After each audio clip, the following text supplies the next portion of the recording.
Hola, ¿qué tal? Bienvenidos al octavo video, es decir, la octava clase del curso prefacultativo para el ingreso a la carrera de Derecho de la Universidad Mayor de San Andrés. Como saben, esta es la clase de Teoría del Estado, ¿sí? Y está representada, o al menos facilitada por mi persona, que es el magíster Edgar Gustavo Aguilar Camacho, docente de la carrera de Derecho de la Universidad Mayor de San Andrés y también docente de ustedes en este curso prefacultativo. Nuevamente es un gusto compartir con ustedes y antes de iniciar quiero agradecer nuevamente, como lo hice también de forma individual y personal en el foro a las personas que participaron. Quiero agradecer a las personas que vienen comentando, respondiendo a mis preguntas.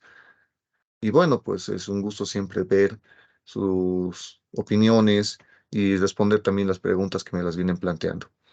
Vamos a continuar con esto, ¿no? Y voy a hablar del tema 3 que es Estado, Poder y Gobierno. Al respecto, voy a hablar del punto 7, que es formas de Estado.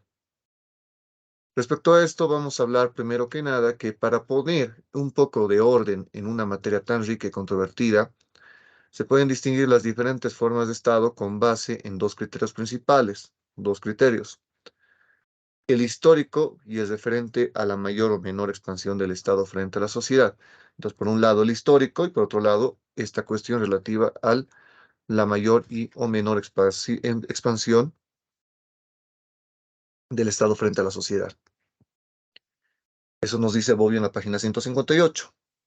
Asimismo, vamos a empezar con el criterio histórico, el cual nos dice que podemos tomar la siguiente secuencia en un estado feudal, ¿sí? En un estado estamental, en un estado absoluto y un estado representativo. Entonces, esto lo voy a explicar igual, como también lo hace Bobbio. Esto lo sacamos de la página 158. Vamos a empezar con dos tipos ideales de Estado feudal. De un lado, caracterizado por el ejercicio acumulativo de las diversas funciones directivas de parte de las mismas personas y por disgregación del poder central en pequeños núcleos sociales. Y de otro, el Estado burocrático caracterizado por una progresiva concentración y al mismo tiempo por la especialización de las funciones de gobierno también progresivas. ¿Sí? Por un lado, entonces, los que están relacionados en las relaciones privadas, ¿sí? Funciones directivas de las mismas personas, como nos dice acá, alejados del poder central, sino agrupados en pequeños núcleos sociales, ¿sí? Entre otros, ¿no? Y por otro lado, el que hace referencia al aparato burocrático que se tenía en este estado feudal, que obviamente estamos hablando de el que se surgía y se desarrollaba a partir del poder público. El estado estamental, por otro lado, el Stat, ¿sí?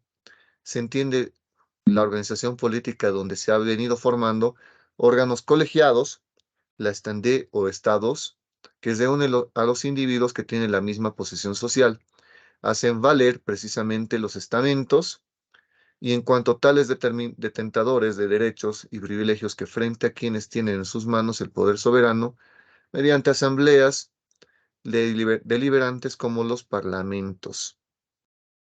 ¿Sí? Entonces, esto de los estamentos seguramente ya lo han escuchado un poquito en la historia. Sí, esto se ve, por ejemplo, mucho en el desarrollo de la Revolución Francesa, cuando se hablaba de tres estamentos y toda esta cuestión, ¿no? Esto lo sacamos de la página 158-159. Instituciones que representan interés del grupo que hacen contrapeso a la potencia del príncipe, ¿sí? Obviamente estos estamentos cada uno se agrupan por intereses comunes y se agrupan precisamente para hacer fuerza frente a otros estamentos, como en este caso podemos hablar de la potencia del gobernante, del príncipe, página 159.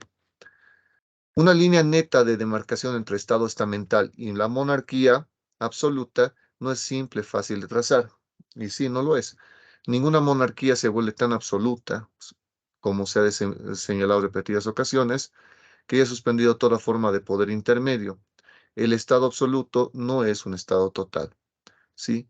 Porque obviamente que involucra un Estado total, que el Estado sea todo en el Estado. Montesquieu, la monarquía se distingue del despotismo porque el poder monárquico está balanceado por los cuerpos intermedios, es decir, por la parte que también va más allá del Estado, del gobierno, ¿no? Por los sujetos que van más allá de estos grupos. Y obviamente el despotismo no. En el despotismo sabemos que incluso hemos hablado de esta clasificación de Montesquieu. El despotismo básicamente es que la autoridad es la máxima autoridad sobre la cual no existe ninguna oposición, pero sobre todo porque también participa en todos los ámbitos de la vida política, ni qué decir de los otros ámbitos de la vida social. Esto lo sacamos de la página 160. Ahora, el Estado estamental como forma intermedia entre el Estado feudal y el Estado absoluto se distingue del primero por una gradual institucionalización de los contrapoderes y también por la transformación de las relaciones personales propias del sistema feudal. En las relaciones entre instituciones, ¿sí? De los estamentos que estamos hablando, de un lado la asamblea del estamento, de otro lado el rey, ¿sí?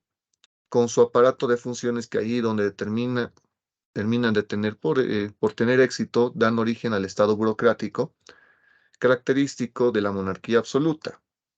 ¿Sí? La diferencia del segundo radica con la presencia de una contraposición de poderes en conflicto continuo entre sí, que el advenimiento de la monarquía absoluta tiende a suprimir. Claro, obviamente cuando hablamos del estado estamental, pues básicamente existe pues este contrapoder por parte de los estamentos en simples palabras y como venimos mencionando. La formación del estado absoluto se da mediante un doble proceso paralelo de concentración y centralización del poder sobre determinado territorio, nos dice. Por concentración se entiende aquel proceso a través de los cuales el poder se ejerce, los poderes ejercen la soberanía, ¿sí? El poder de dictar leyes válidas para toda la colectividad, ¿sí? Abrimos paréntesis, entre paréntesis, a tal punto que las costumbres son consideradas derecho válido, solo en cuanto por una ficción jurídica que se presumen aceptadas y toleradas por el rey, que no las ha abrogado expresamente. Entonces aquí ya nos da una idea. Rey. El poder jurisdiccional, el poder de usar la fuerza al interior y al exterior, excluyendo cualquier otro. En fin, el poder de imponer tributos son atribuidos al derecho al soberano por los juristas ejercidos de hecho por el rey y los funcionarios que dependen directamente de él. Entonces, básicamente, ¿por qué se ve concentrado, si se ve centralizado? Se ve centralizado en la autoridad del soberano. Y en este caso, el soberano, ¿quién es? El rey, ¿sí? Y el rey, y también obviamente los que trabajan directamente para el rey o que dependen directamente del rey, que es el aparato burocrático. Por centralización se comprende, nos dice, el proceso de eliminación o de desautoriza donde ordenamientos jurídicos inferiores, como las ciudades, la corporación, las corporaciones, las sociedades particulares, las cuales sobreviven, no ya como ordenamientos originales y autónomos, sino como ordenamientos derivados de una autorización y por la tolerancia del poder central, ¿sí? Este caso, en todo caso, sería no, estaríamos hablando de una suerte de descentralización, ¿no? Corrigiendo un poco la presentación. Y hablando de esto, por cierto, en el foro me comentaban de que querían que les facilite las diapositivas. Obviamente yo con todo gusto les facilito las diapositivas, pero no creo que sea una cuestión que les sea algo novedosa para ustedes. Si se dan cuenta en el video, yo pongo al finalizar cada párrafo la página donde estoy extrayendo esta información. Y si ustedes se dan la molestia de revisar esta cuestión, pues la van a encontrar y lo van a encontrar de forma textual.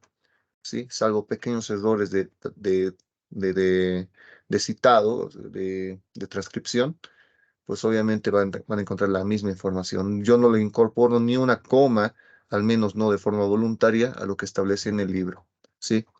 Pero si gustan y quieren que les comparta las presentaciones, con todo gusto, les mando el PDF. Me lo escriben en el foro y vemos la posibilidad de que obviamente les comparta.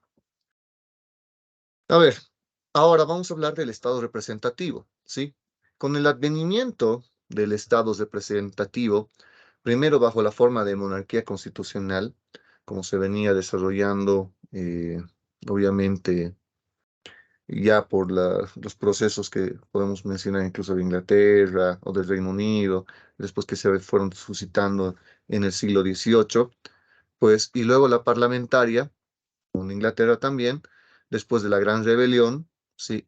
En el resto de Europa, después de la Revolución Francesa, que esto es en el siglo XVIII, y bajo la forma de república presidencialista en Estados Unidos, cada una de estas por su lado son representativas, tanto ya sea la monarquía parlamentaria, como se la tiene obviamente en Inglaterra, aunque primero fue monarquía constitucional, como son las monarquías constitucionales o que fueron monarquías constitucionales, y obviamente como son ahora también las repúblicas presidencialistas. Al fin y al cabo, todas estas son representativas, ¿sí?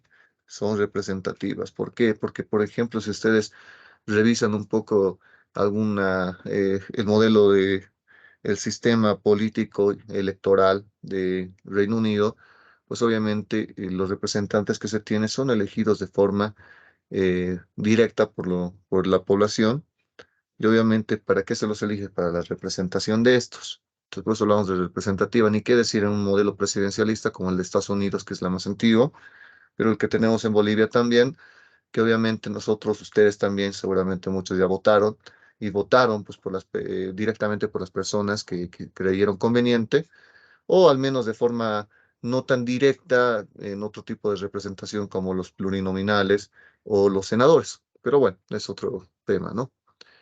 Entonces, después de la revuelta de las 13 colonias, que es la que da, de las cuales se surge Estados Unidos, se inició una cuarta fase de transformación del Estado que dura hasta hoy, ¿sí? Hoy, hablando de los tiempos del libro de Norberto Bobbio, ¿sí? Mientras en Inglaterra el Estado representativo nace a continuación del Estado feudal y del Estado estamental mediante la Guerra Civil y la Revolución Gloriosa, ¿sí? La de Oliver Cromwell, ¿sí?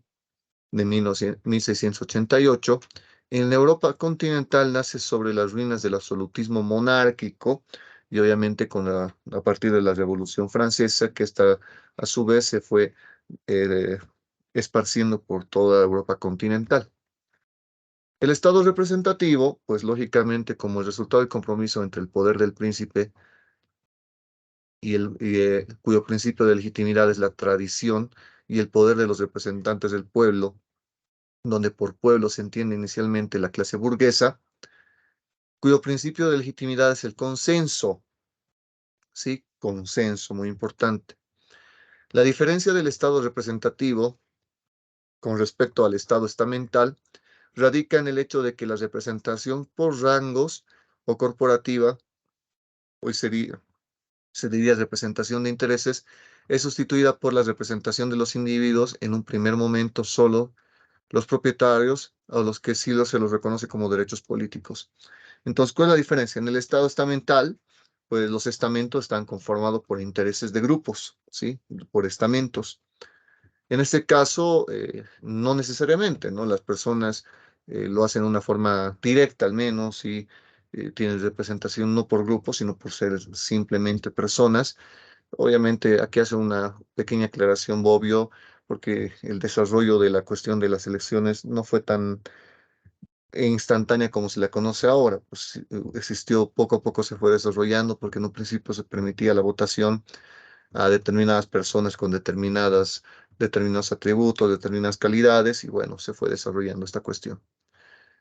Y bueno, después de esto, obviamente esta representación se fue traduciendo en un sistema de partidos y bueno.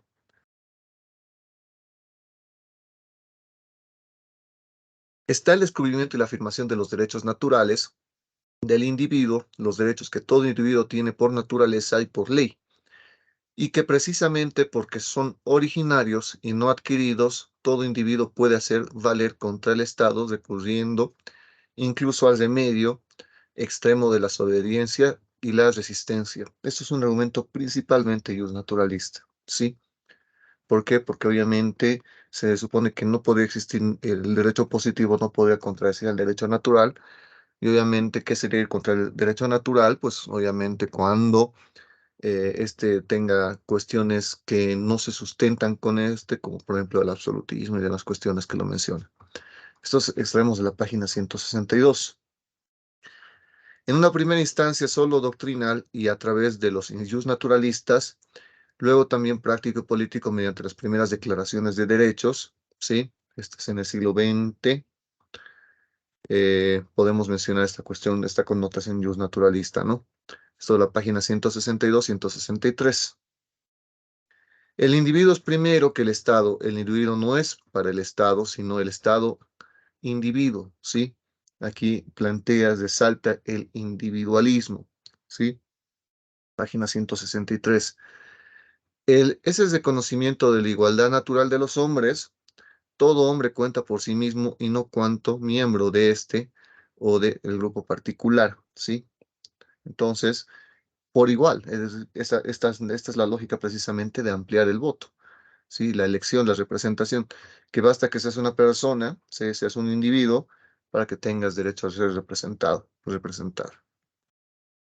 Seguimos con el Estado representativo. El desarrollo del Estado representativo coincide con las fases sucesivas de la ampliación de los derechos políticos hasta el reconocimiento del sufragio universal masculino y femenino, ¿sí? Que se va ampliando. Nuevamente, esto no ha sido instantáneo, como les he comentado, sino se fue desarrollando.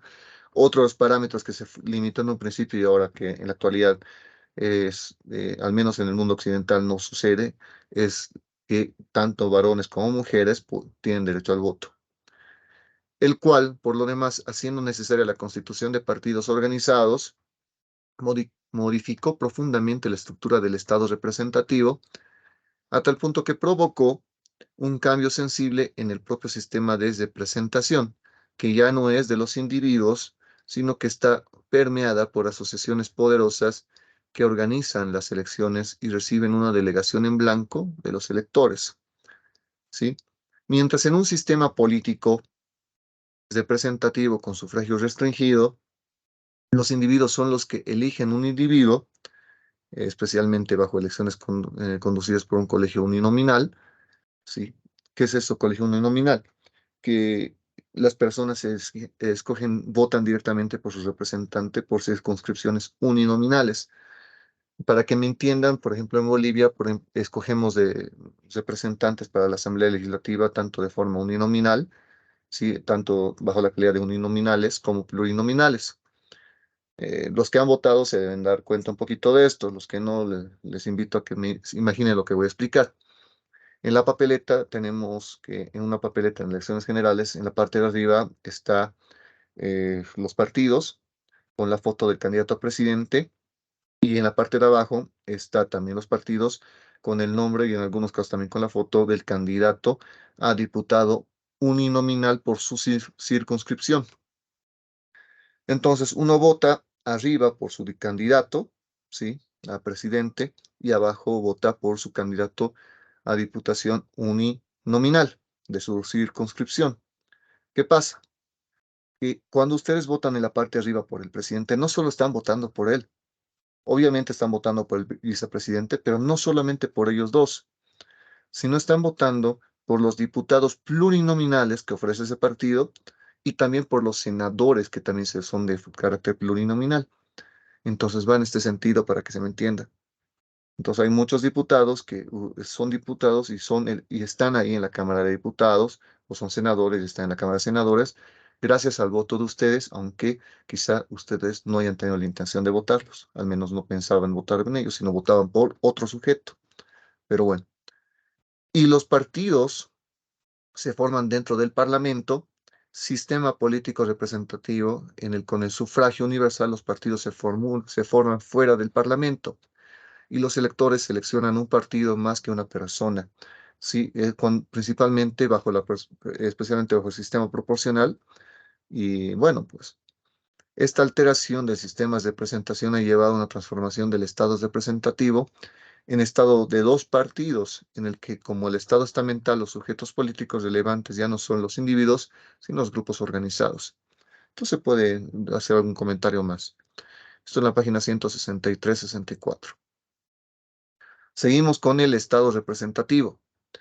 Bueno, los actuales sistemas de partidos en los que las decisiones colectivas son el fruto de negociaciones y acuerdos entre los sujetos, entre los grupos que representan fuerzas sociales, los sindicatos, las fuerzas políticas, los partidos, más que de votaciones en asambleas donde rige la regla de la mayoría, ¿sí? Eso se desarrolla en un sistema de partido, ¿no?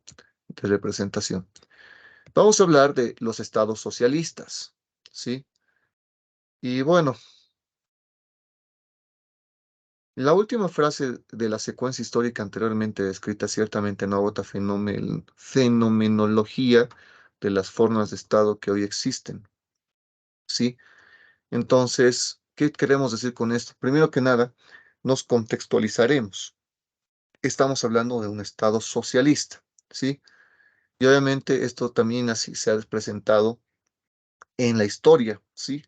Ha existido un Estado socialista y hay unos tantos que también podemos citar en la actualidad. Actualmente la comunidad internacional se sustrae que constituye a tal fenomenología, si bien más de facto que de jure, sí, de hecho que de derecho, ¿sí? De facto hecho, de jure derecho.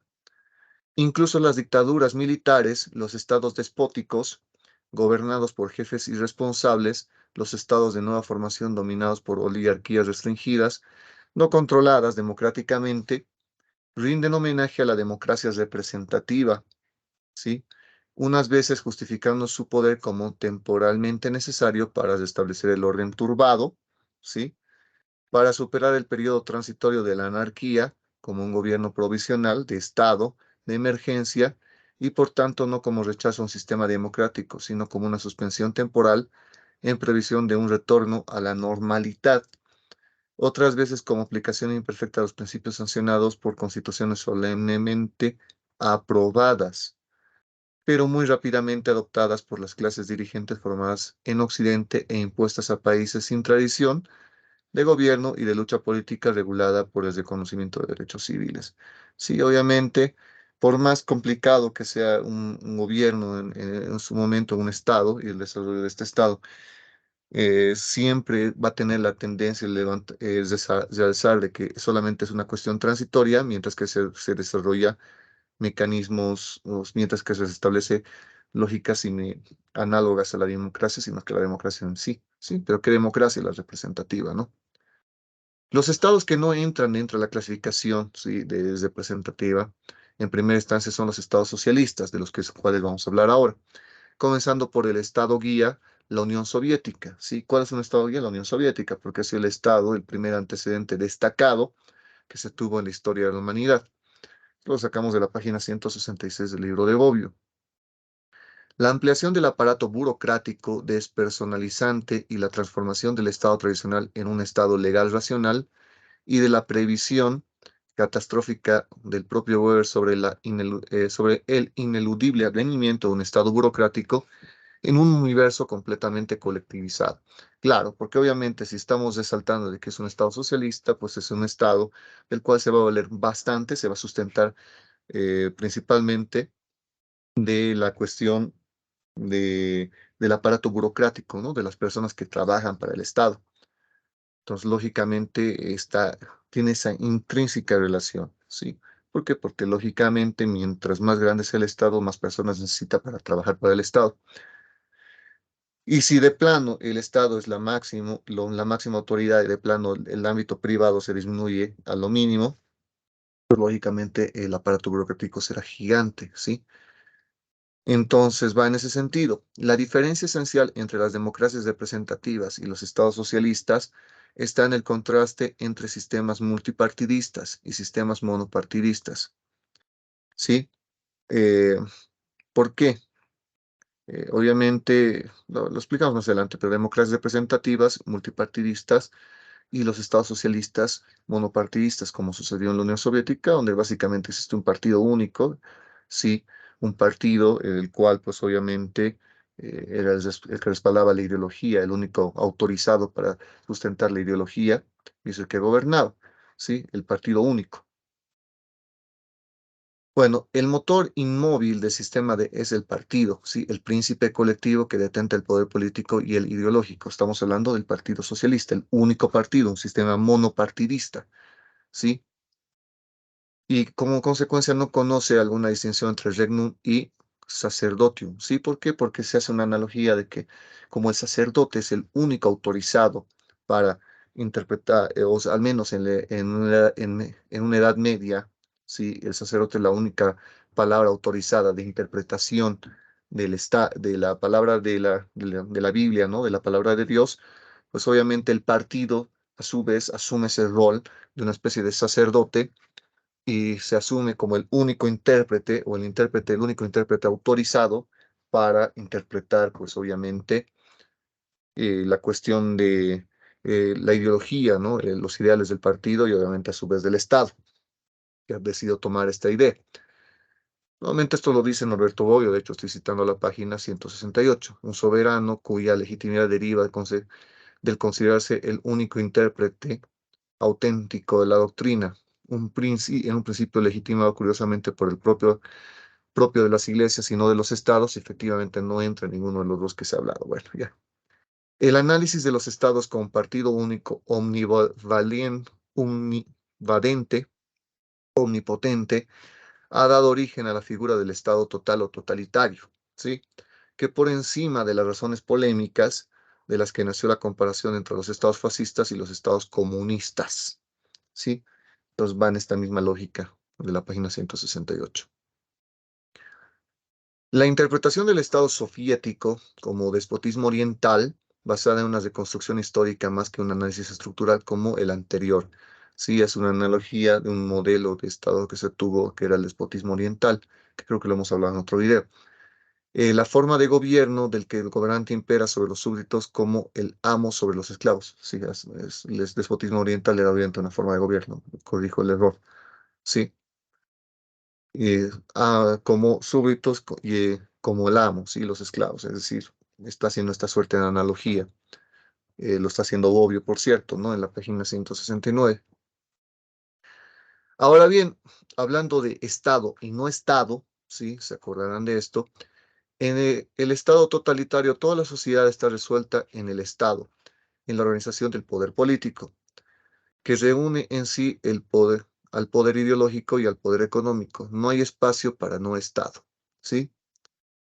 Entonces, básicamente, cuando se impone el poder ideológico y económico por parte del poder político, pues obviamente el no Estado se deduce, vale la aclaración, obvia.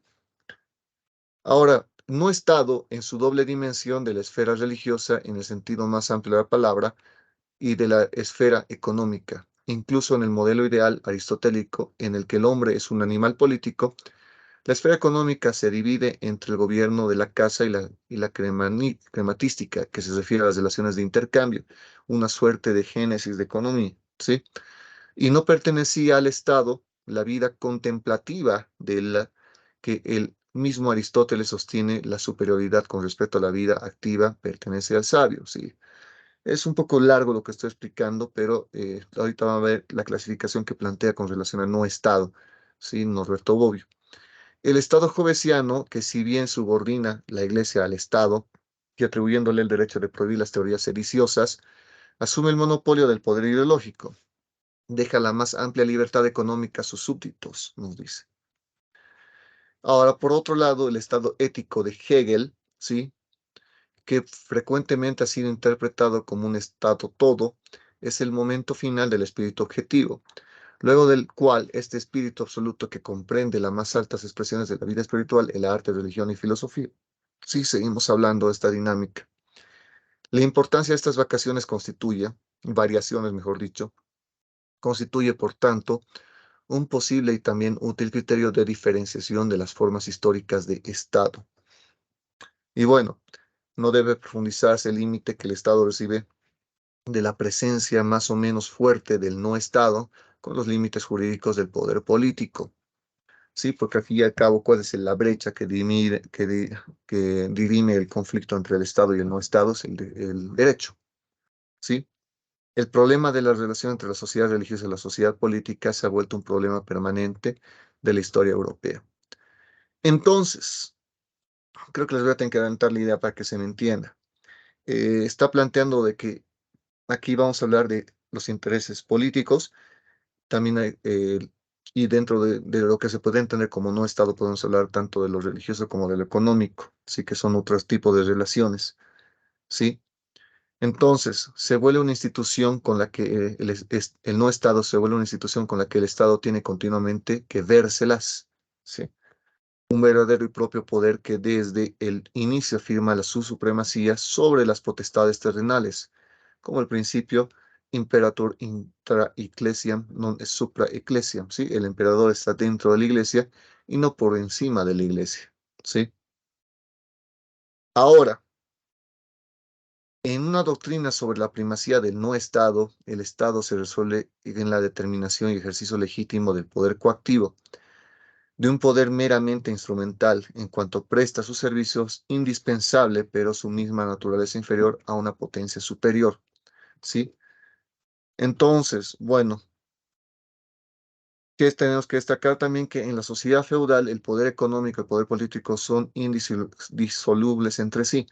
Este poder económico en la sociedad feudal obviamente estaba relacionado con lo político, porque al fin y al cabo, ¿quién era el dueño de todo el feudo? En simples palabras, era pues el señor feudal, ¿sí? Entonces, básicamente, las demás personas venían y participaban, trabajaban sobre lo que era del señor feudal. Entonces, era básicamente el que monopolizaba la economía de una región. Después, esto obviamente se fue tomando ciertos matices que se pueden comentar, pero bueno. Con la formación de la clase burguesa que lucha contra los vínculos feudales, es justamente lo que les estaba diciendo, y por su emancipación de la sociedad civil como esfera de relaciones económicas que obedecen las leyes naturales superiores a las leyes positivas, según la doctrina fisiocrática, o cuando se es regulada por la racionalidad espontánea, ¿sí? La que menciona obviamente Adam Smith con su mano invisible, ¿sí? Pretende desprenderse de un abrazo mortal del Estado, el poder económico se distingue netamente del poder político y al final este proceso del no Estado se reafirma como superior al Estado. Entonces, en resumen, ¿qué es lo que nos quiere decir esta cuestión?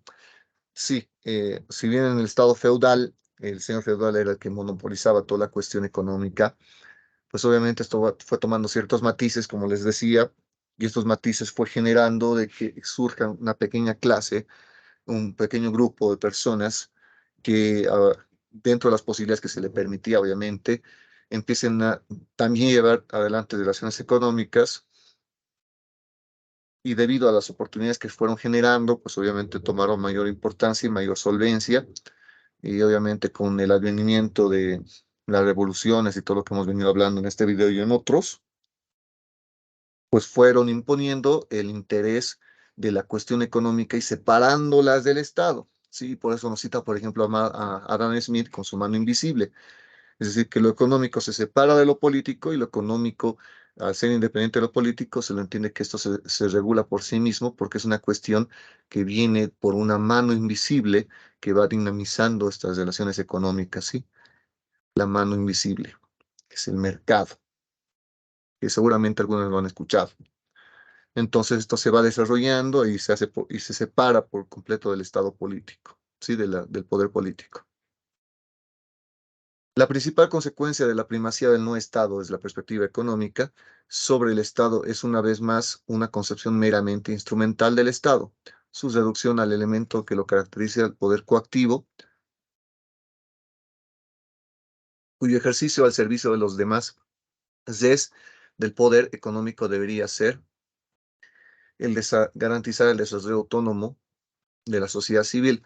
Entonces, básicamente es la reducción del Estado, lo mínimo posible, frente a la imposición del no Estado, ¿no? En este en- bloque de intereses, el choque de intereses, entonces va en este sentido, donde el Estado tiene que limitarse a cuestiones básicas y esenciales, como nos explica acá, ¿sí?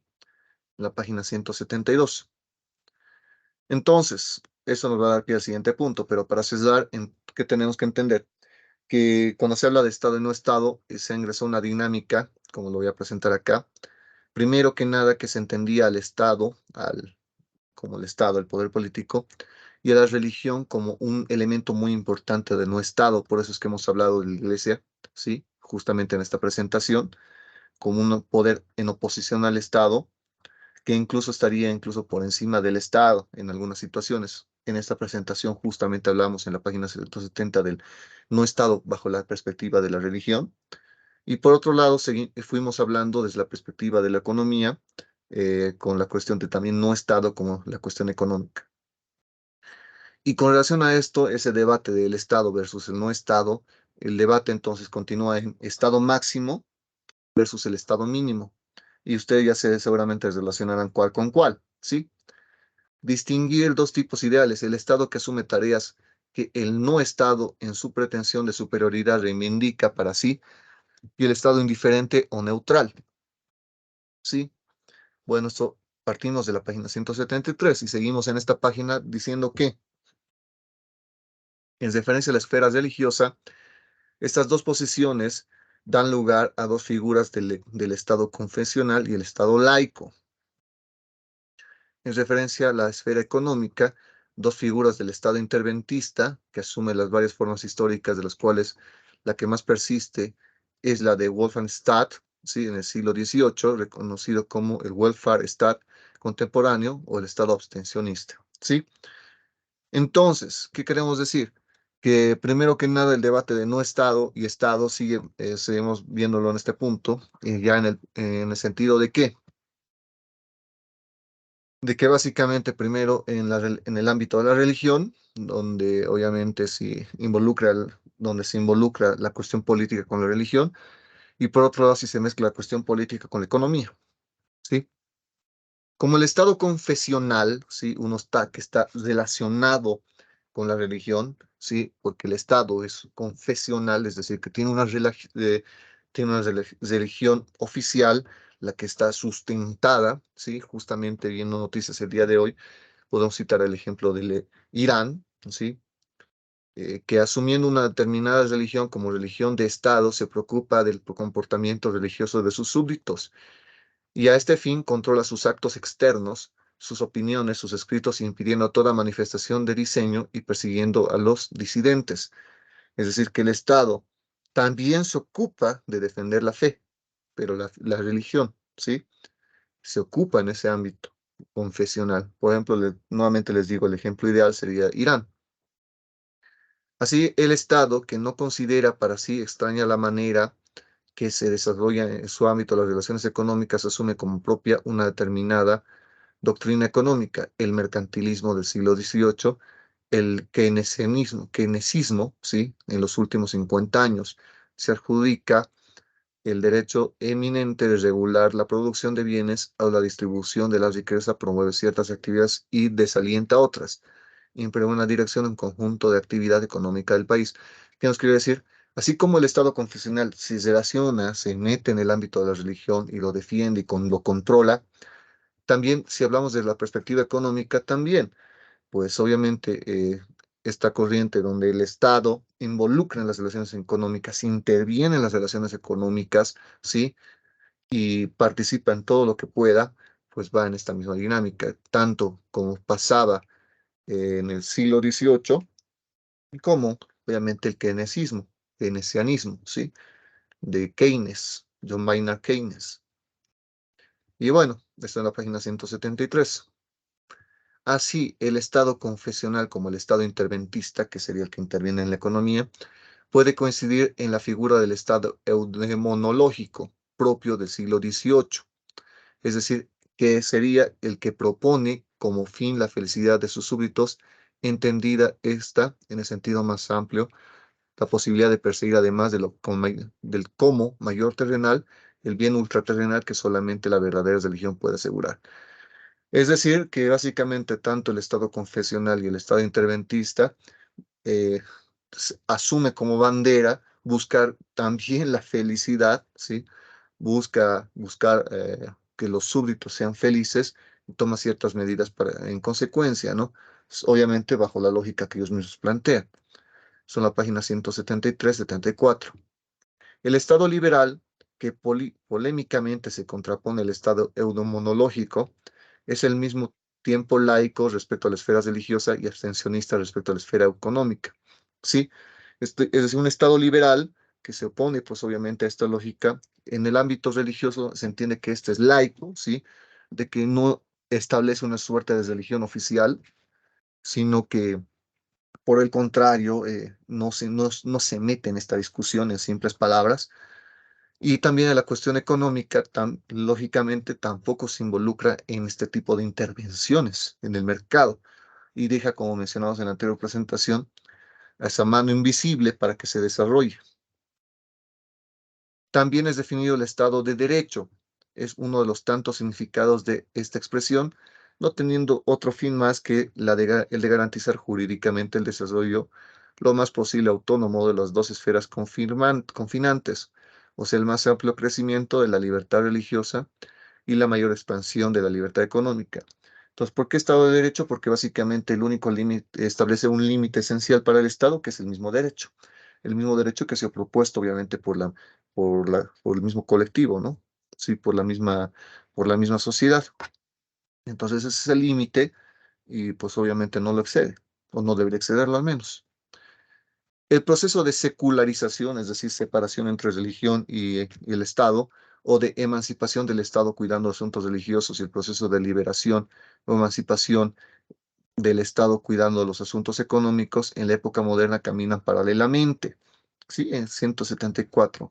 Este doble proceso también puede ser descrito como proceso de parte del Estado, de una desmonopolización del poder ideológico de un lado y la desmonopolización del poder económico por otro. ¿Sí? Obviamente, si bien lo hemos tratado al mismo tiempo estos dos puntos, pues si bien lo hemos tratado, obviamente el proceso de separar la religión con el Estado o el tratamiento más que separar, ¿sí? Y el tratamiento entre lo económico y el Estado, pues cada uno tiene su propio desarrollo, su propio camino, ¿sí? Y obviamente la historia nos ha demostrado eso. Es en la página 174. El Estado confesional ya apareció bajo la forma de un Estado doctrinal, ¿sí? Es decir, un Estado que tiene una doctrina, por ejemplo, el marxismo-leninismo, ¿sí? Está haciendo una suerte de idea de que obviamente que tomó, que recogió este Estado confesional o qué ideas tomó, obviamente puede ser el Estado socialista, conforme nos explica Bobbio, con base en la cual se repropone la distinción entre ortodoxos y heréticos.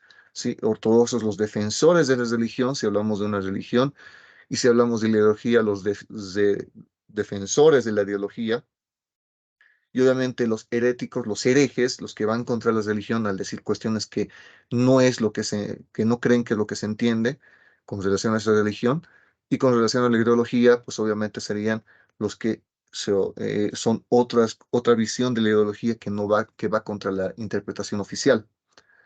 Para no hablar de los estados islámicos, otro ejemplo como el que estamos hablando de Irán, surgidos por lo demás en países donde la secularización jamás había dado o había sido impuesta forzosamente. El Estado que asume la tarea de dirigir la economía reapareció bajo la forma de Estado socialista, ¿sí? O Estado social o Estado de justicia promovido por los partidos socialdemócratas, ¿sí? Lógicamente, bajo un lógico argumento de la igualdad social y obviamente la disminución de brechas, ¿sí? Y de la disminución de las diferencias de clases y demás cuestiones, obviamente surge la cuestión social que amerita obviamente la intervención del Estado en la página 175. Pero nuevamente, como quiero mencionar en esta última presentación, pues ahí está. Este debate no es que ha muerto, sigue presente. Y si bien este libro tiene ya sus años, ¿sí? El libro de Bobbio, creo que podemos seguir mencionándolo, ¿no? Sí, porque podemos encontrar ejemplos en la actualidad, yo les dije hoy a uno.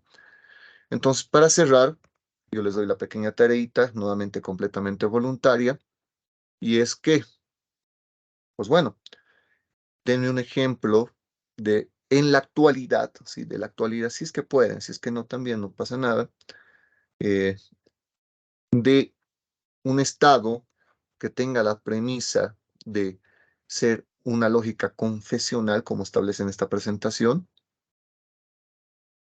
y un Estado que tenga esta premisa de ser un Estado social en la actualidad, ¿sí?